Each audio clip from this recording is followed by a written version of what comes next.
दोस्तों अनुरोध करता हूँ कि वीडियो को स्किप ना करें, क्योंकि हो सकता है आने वाले कुछ मिनट आपके जीवन में भारी बदलाव कर जाएं। लोग हमारे बारे में क्या सोचते हैं, इससे तो शायद हमारे जीवन पर रत्ती भर भी फर्क नहीं पड़ेगा, लेकिन हम अपने बारे में क्या सोचते हैं, हमारी क्या क्षमताएं हैं, हमने अपने आप को कहाँ तक आंका है, इस पर हमारी सफलता और नाकामयाबी 100% निर्भर करती है। इसका बेस्ट एग्जाम्पल मैं आपको एक स्टोरी से देने वाला हूँ। एक छोटा अमेरिकन बिजनेसमैन था। बिजनेस के लिए उसने बहुत सारा कर्ज लिया हुआ था और उसका बिजनेस भी ठीक से चल नहीं रहा था, और जिन लोगों से उसने उधार माल लिया हुआ था उनको भी वो पैसा चुका नहीं पा रहा था। वो अपनी सारी उम्मीदें खो चुका था और लगभग दिवालिया होने के कगार पर था। एक दिन वो अपने ऑफिस से लौटते वक्त एक पार्क में जाकर एक बेंच पर बैठ गया।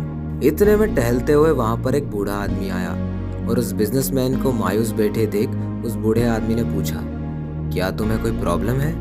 उस बिजनेसमैन ने अपने सारे दुख दर्द उस बूढ़े आदमी को सुना दिए। बूढ़े आदमी ने कहा, मुझे लगता है कि मैं तुम्हारी मदद कर सकता हूँ। बूढ़े आदमी ने उस बिजनेसमैन से उसका नाम पूछा और उसे एक चेक साइन करके दे दिया। उसने कहा कि अभी तुम ये पैसे रखो और मैं तुमसे 1 साल बाद यहीं मिलूंगा और तुम मुझे मेरे पैसे लौटा देना। इतना बोलकर वो बूढ़ा आदमी वहां से चला गया। उसके जाने के बाद जैसे ही उस बिजनेसमैन ने उस चेक में लिखी रकम को देखा तो वो बिल्कुल हक्का बक्का रह गया, क्योंकि जो उसमें रकम लिखी हुई थी वो थी 5 लाख अमेरिकन डॉलर्स। इतनी बड़ी रकम थी कि वो अपना सारा कर्ज चुकाकर एक बहुत बड़ा बिजनेस शुरू कर सकता था। चलिए ये भी ठीक था, लेकिन उसके रोंगटे खड़े हो गए जब उसकी नज़र उस चेक पर हुए सिग्नेचर पर गई। उस पर जो नाम लिखा हुआ था वो था John D Rockefeller. John D Rockefeller, दुनिया के इतिहास का सबसे रईस आदमी।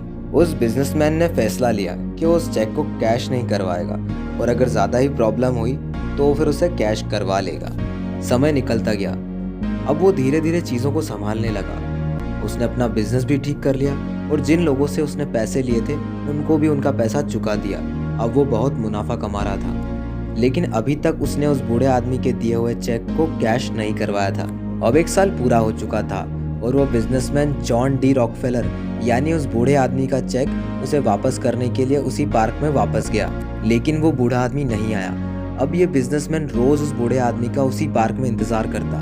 कई दिन बीत गए। एक दिन वो बूढ़ा आदमी उसे उस पार्क में दिखा। उसे देखते ही वो बिजनेसमैन दौड़कर उसके पास गया और उसे अपनी सफलता की कहानी सुनाई। वो उससे बात कर ही रहा था कि इतने में एक नर्स दौड़कर आई। उसने उस बूढ़े आदमी का हाथ पकड़ लिया और उस बिजनेसमैन से बोली कि मैं माफ़ी चाहती हूँ अगर इन्होंने आपको परेशान किया हो तो। अक्सर ये अपने रेस्ट होम से भाग जाते हैं, इनकी दिमागी हालत ठीक नहीं है। लोगों को ये अपना नाम जॉन डी रॉकफेलर बताते हैं और लोगों को चेक बांटते फिरते हैं। दोस्तों, ना तो वो चेक असली था और ना ही वो आदमी जॉन डी रॉकफेलर था। दोस्तों, एक कहानी ना तो उस बिजनेसमैन के बारे में थी, ना ही उस बूढ़े आदमी और ना ही उस नर्स के बारे में। हमारी इस कहानी का मुख्य पात्र था सेल्फ कॉन्फिडेंस। जब उस आदमी को लग रहा था कि नहीं हो पाएगा तो निराश हो गया था, लेकिन जब उसके पास 5 लाख डॉलर्स का चेक आया तो उसके अंदर कॉन्फिडेंस आया। बिजनेस भी वही था, आदमी भी वही था और कर्ज भी वही था, पर इस बार कॉन्फिडेंस अलग था। सारा खेल ही मन का है। हार और जीत दोनों ही हमारे मन में तय हो जाती है, बस परिणाम बाहर आता है। मन के हारे हार सदारे, मन के जीते जीत, मत निराश हो यूं, तू उठ ओ मेरे मनमीत। दोस्तों, मेरे चैनल को सब्सक्राइब किए बिना प्लीज मत जाइएगा, ताकि आपको फ्यूचर में भी ऐसी ही मोटिवेशनल, इंटरेस्टिंग फैक्ट और नॉलेज बेस्ड वीडियोस की अपडेट मिल सके। जय हिंद।